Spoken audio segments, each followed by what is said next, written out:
माता जी नमस्कार। सच है। क्या नाम है आपका? मेरा नाम गुरमीत कौर है। गुरमीत कौर जी, कहाँ से आए हो? मैं मंडी गोविंदगढ़ पंजाब से आई हूँ। संत रामपाल जी महाराज से नाम उपदेश लेने से पहले आप क्या साधनाएं करते थे? मैं राधा स्वामी पंथ से जुड़ी हुई 40 साल से। आपने जो राधा स्वामी पंथ में 40 साल तक भक्ति की, उससे आपको क्या लाभ मिला? वैसे तो भक्त वहाँ पे जी लॉस या भक्ति का लाभ का कोई पता ही नहीं था। हमें ऐसे बताते थे भी वहाँ जो लाभ होते हैं भगवान देता, गुरु देता है। जो लॉस होते हैं वो आपके पिछले कर्म के कारण होते हैं। राधा स्वामी पंथ में आपने किस संत से नाम उपदेश ले रखा था? मैं महाराज चरण सिंह ने नाम लिया था जी।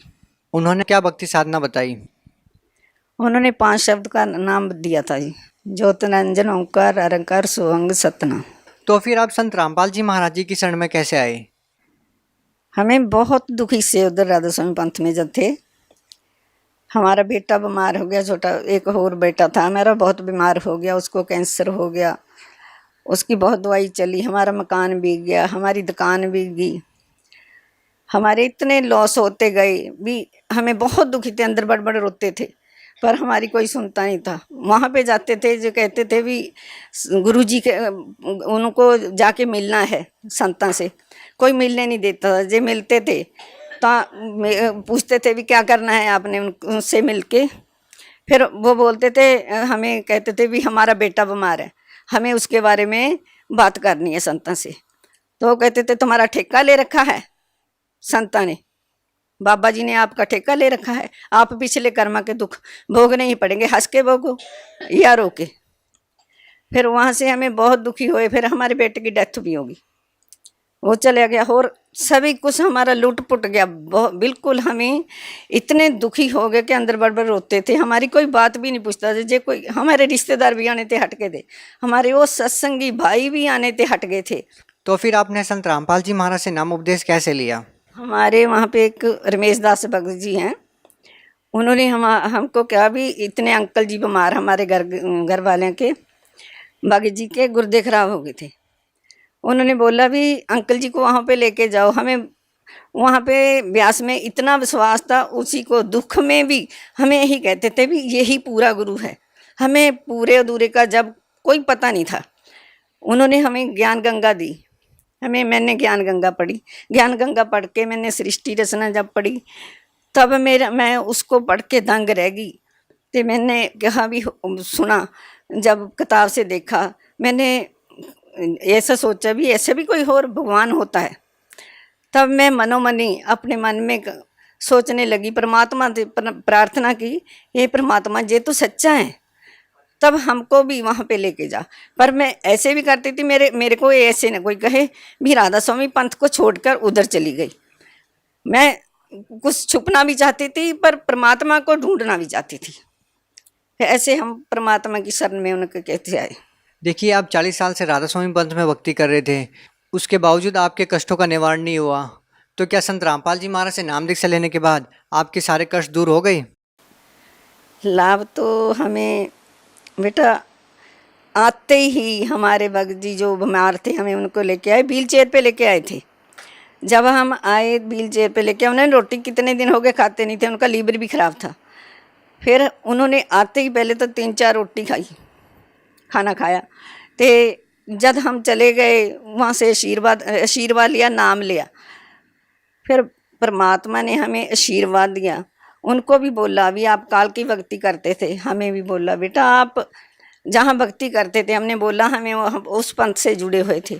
गुरुजी हमारे ने बोला, संत रामपाल जी महाराज ने भी बेटा आप जो भक्ति कर रहे थे वो काल की भक्ति है।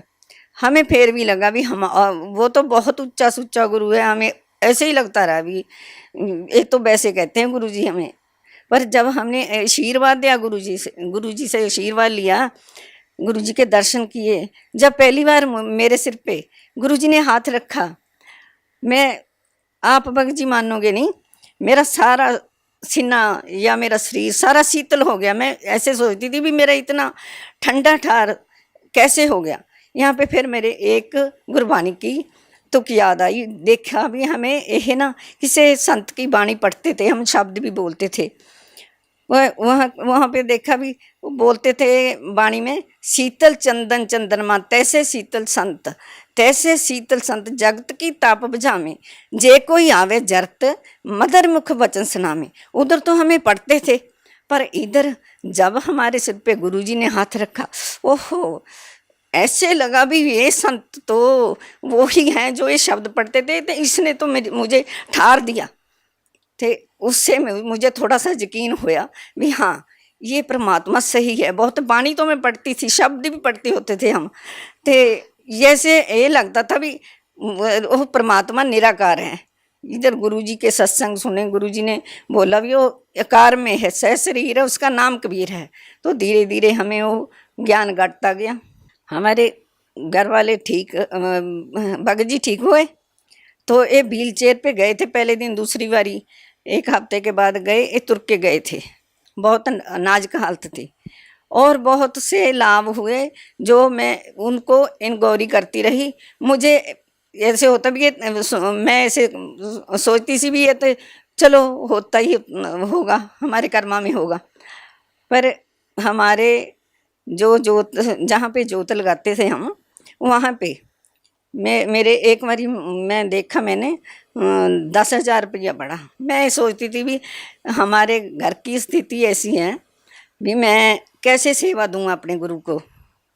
पर थोड़ा जब मैंने वहाँ पे देखा, एक 10,000 के नोट, 10,000 के नोटों के 10,000 रुपये पड़े, तो मैंने सोचा एकदम भी ये किसने रख दिए। तो मैं अपनी बेटी को पूछा, उन्हें बोला मैंने मम्मा नहीं तरे रखे। फिर मैं भगत जी से भी पूछा, वो बोलते मैं हमने भी रखे। फिर मैं अपने बेटे से भी पूछा, हम 4 जी हैं घर में, उन्होंने बोला नहीं रखा। फिर मैं संत सतगुरु रामपाल जी से ही यह प्रणाम किया, ये परमात्मा आप ही रख सकते हो, आप ही ऐसा कर सकते हो ना, हम नहीं कर सकते, हमारे किसी ने नहीं रखे। तब उसके बाद फिर 200 रुपया ऐसे कोने में हम प्रसाद रखते थे, वहाँ पे ऐसे लगता था भी वो यहाँ के नोट ही नहीं हैं। 200 रुपया, 100 के नोट, फिर 500 के नोट। कई बारी मुझे किसी पर्स में जो नहीं होते, हमारे घर की स्थिति ऐसी है भी, बीमारी भी है, मेरे बेटे पर केस चला हुआ दाज का, हमें बहुत तंग थे। तो हमें को कहीं ना कहीं मेरी जदी ज़रूरत पूरी हो जाती थी। 500 रुपया पे, कहीं पे 100 रुपया पे, 200 रुपया ऐसे मिलते हैं, ऐसे हमें बहुत लाभ हुए। देखिए, आप 40 साल से राधा स्वामी पंथ से जुड़े हुए थे, अब आपने संत रामपाल जी महाराज जी को गुरु बना लिया है। ऐसा कहा जाता है कि गुरु नहीं बदलना चाहिए, गुरु बदलना पाप है। आपको क्या लगता है? क्या आपको ऐसा लगता है कि गुरु बदल के आपने कोई पाप किया?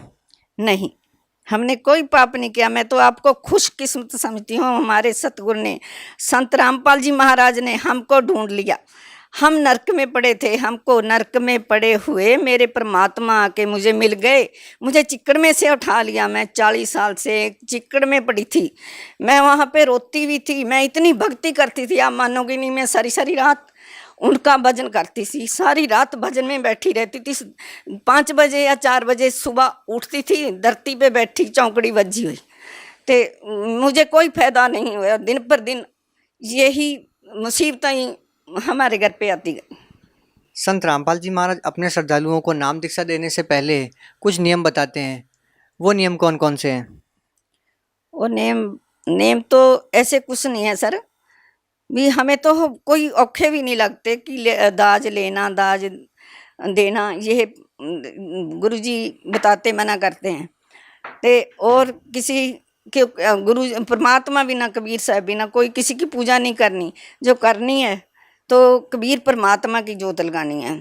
ते हो, और देवी देवताओं को कोई ऐसा नहीं करते भी देवी देवताओं को पूजा नहीं करनी, उनकी साधना करनी है। संत रामपाल जी महाराज जी के बारे में ऐसा भी कहा जाता है कि वो देवी देवताओं की भक्ति छुड़वाते हैं। क्या वाकई में संत रामपाल जी महाराज देवी देवताओं की भक्ति छुड़वाते हैं? पूजा छुड़वाते नहीं हैं जी, वो तो उनकी पूजा हम जो उनका ऋण यहाँ बैठ के खाते हैं, उनका ऋण दिलाते हैं, उनकी साधना कराते हैं। और हमें ब्यास में जाते थे, उनको कोई पता नहीं था भी कैसे किसी का ऋण दिया जाता है, कौन परमात्मा है, कैसे वो मिलता है, वो किस रूप में रहता है। आप भगत समाज को क्या संदेश देना चाहते हैं? मैं भगत समाज को, सभी बहन भाइयों को, खासकर राधा स्वामी पंथ में जो मेरे बहन भाई थे, मैं उनके साथ सेवा करती थी। मेरे बहन भाई मैंने जोड़े हुए थे। मैं सभी से ये बेनती करती हूँ भी परम संत सतगुरु एक वो पूर्ण परमात्मा हैं, जगत में आए हुए हैं। आप सभी लोग आके उनकी शरण में आओ, आप उनसे नाम दीक्षा लो, अपने जीवन सफल बनाओ।